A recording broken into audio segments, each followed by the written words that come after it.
Next, with the patient sitting up and holding his breath, listen at the second right interspace for the second sound and for murmurs.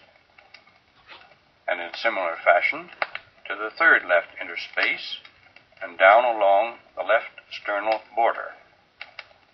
Then listen below the left clavicle and in the second left interspace, both for the second sound and for murmurs. Incidentally, we feel that there are no specific auscultatory findings indicative of tricuspid disease. If you now piece together these bits of information, you have a comprehensive picture, just as when you put together the pieces of a jigsaw puzzle.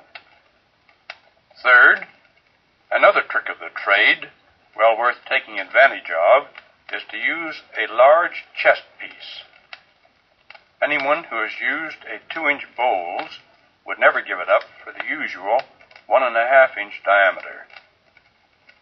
For almost all auscultation, this is very satisfactory, but for the occasional, very thin patient, or in children, a midget type, such as used by pediatricians, is good. And of course, earpieces must fit the external canal very snugly.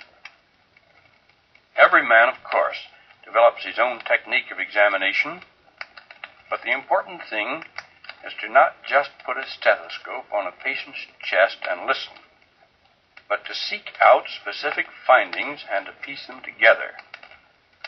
Auscultation is an art which can be developed just as one might learn to play a piano, but it does require persistence and patience with oneself. If you are really interested, there are more illustrations on 2 other Columbia records, numbers ML4976 and ML4240. A word of thanks is certainly due to Dr. Daniel Mason, Mr. Norman Burke, and Mr. Ed Thero for their help in this work.